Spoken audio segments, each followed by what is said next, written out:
Hi dear loves, this is Necole, and this is another story from our weekly storytelling by Joseph M. Marshall III, The Art of Perseverance.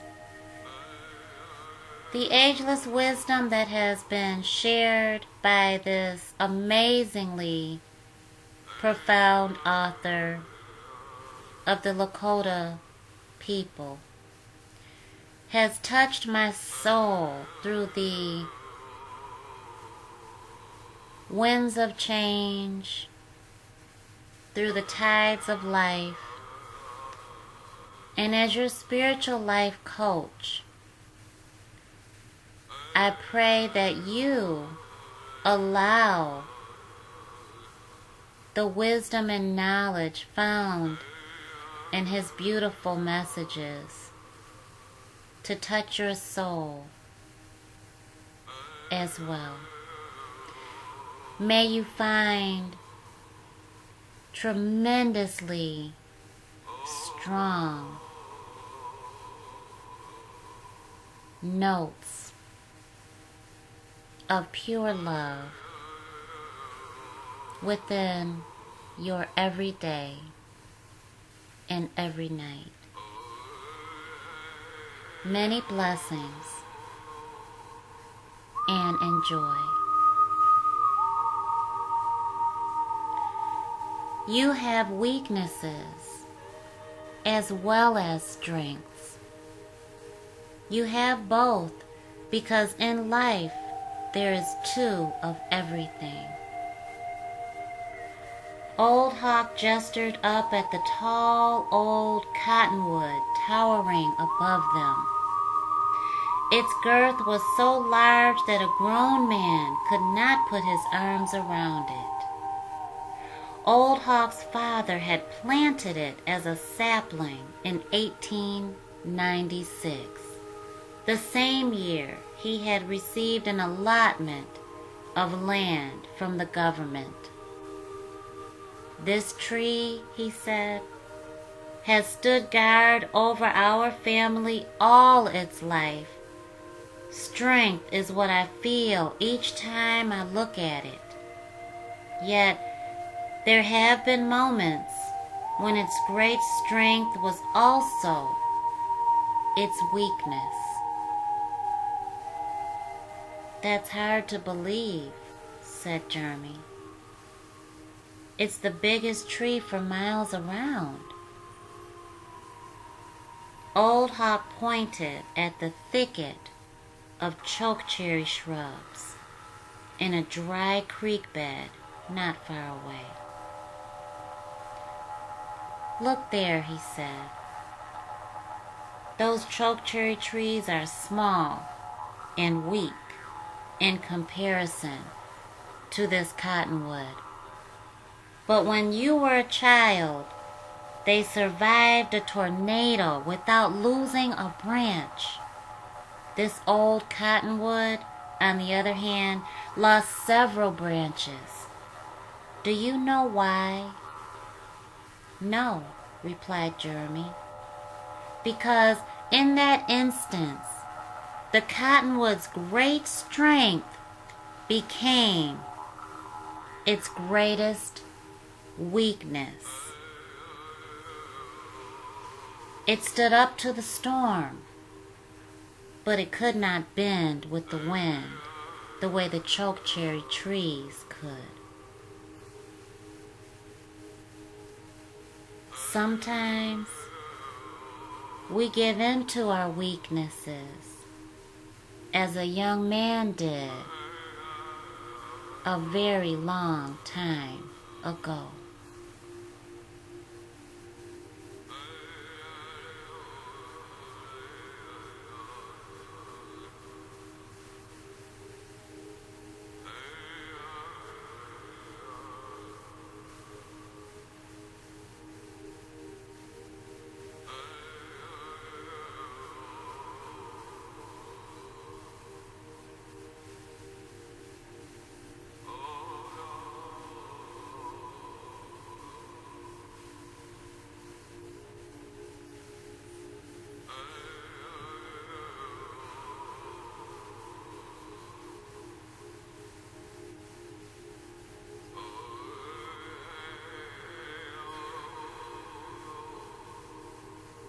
our people were still living free on the prairies. But there was turmoil because of the growing presence of the newcomers. Many of our people had given in to the authority of the newcomers. One band, however, was still wild and free and living in the region east of the Shining Mountains, the Bighorn Mountains. During those times of difficulty, one man rose among the people and became a good leader. He was a courageous warrior on the battlefield, and in his village he counseled with his elders and made good decisions on behalf of the people. So, of course, the people came to him because they trusted his judgment. And over the years, his village grew.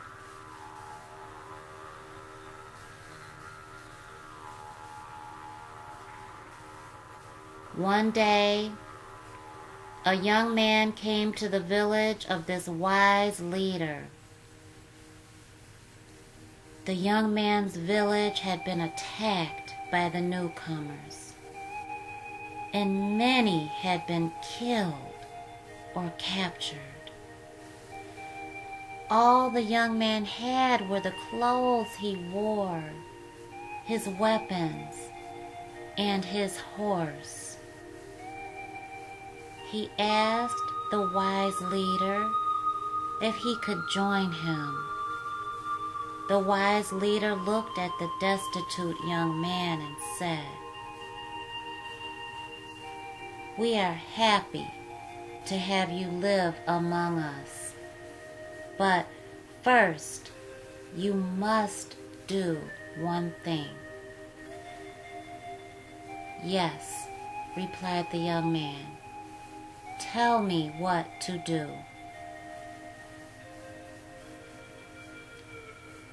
"Find the poorest family in the village," the wise leader instructed. "Give your horse to them. The young man was devastated.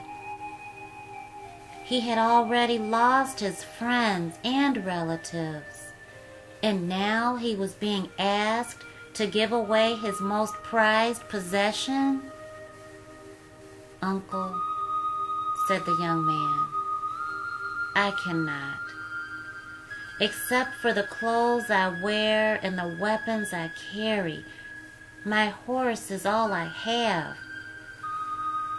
Sad and confused, the young man went away.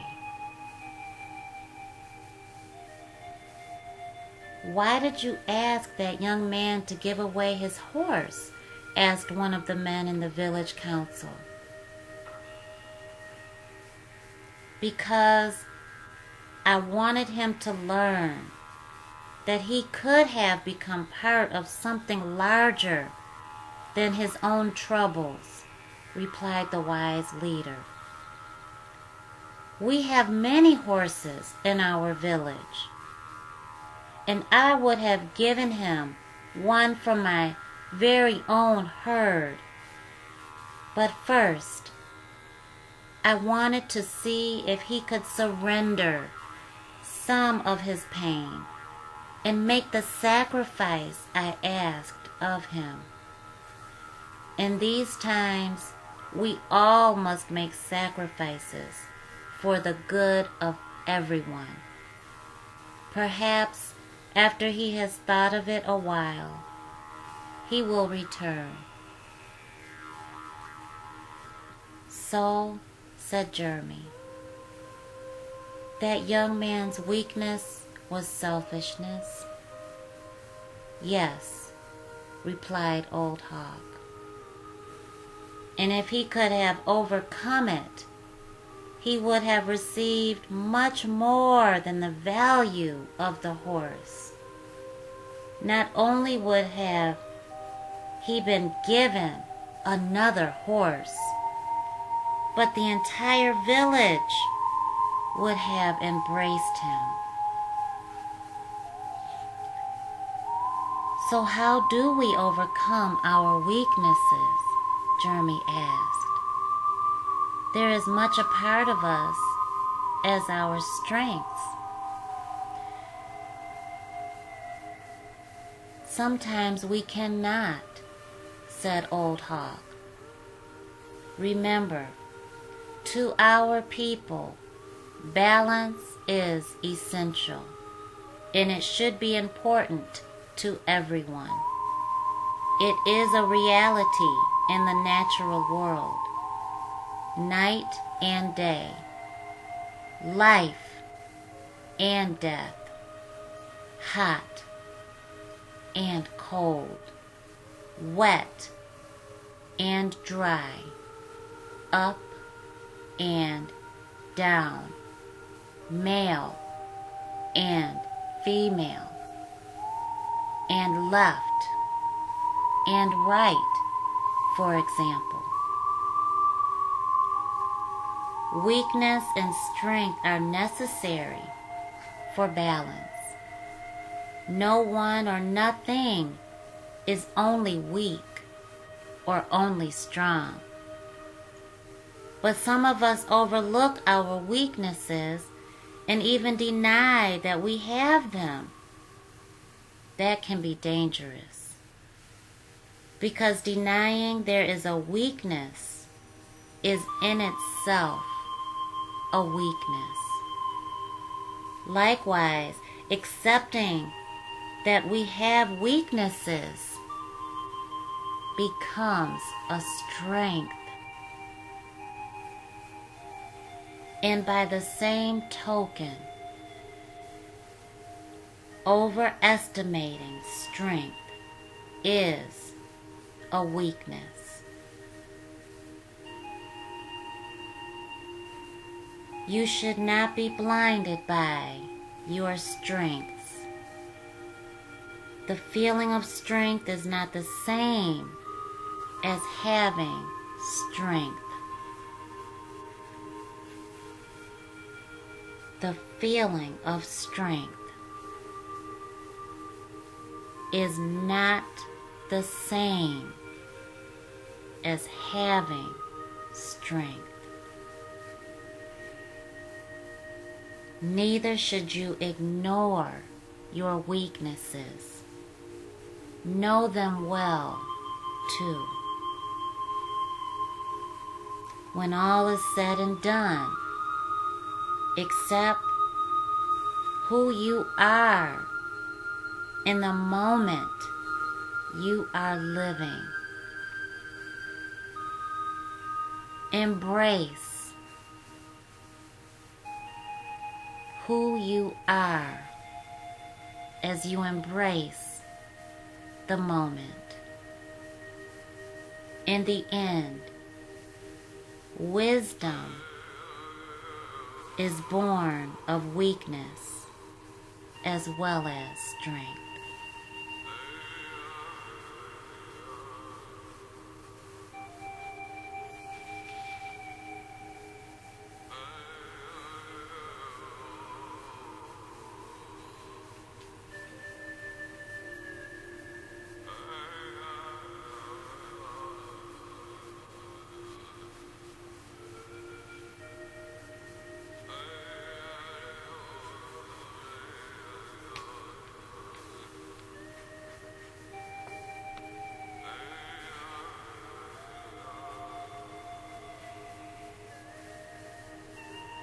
You have weaknesses as well as strengths. You have both because in life there is two of everything. Dear loves, take a deep breath in with me now. Exhale it out and release the confines of the pain, the confusion, the sorrow, sadness, fear, and any other limiting energy that has bound you in stagnation, in survival mode. And inhale every beautiful next step to your greatness, to your higher self.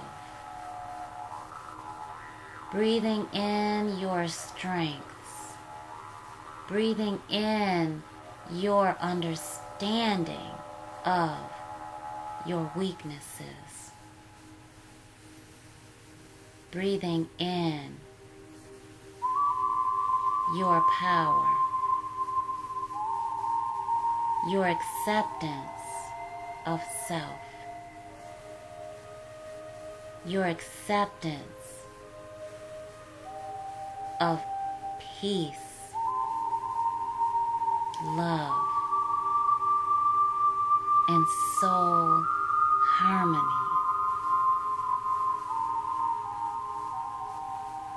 As you embrace this following week, we have been so blessed to engage. Every moment you breathe is a new moment to embrace. It is a moment you have not felt before, and it is a moment that cannot be duplicated.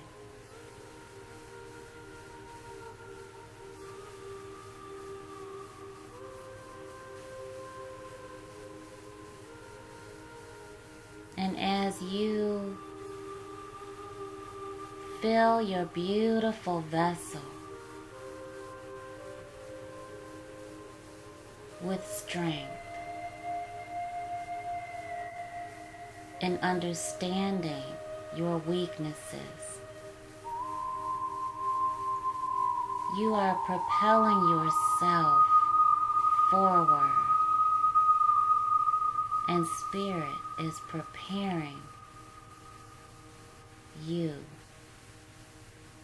to receive.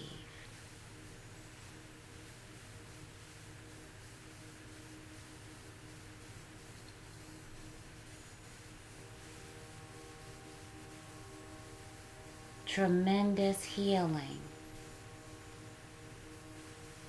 soul therapy, releasing the pain of past hurts, of those that have been sources of sadness and frustration. Release yourself from the confines of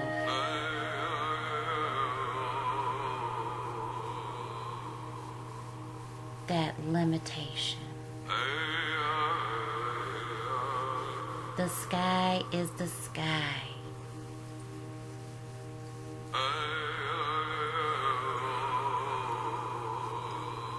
And it is not your limit.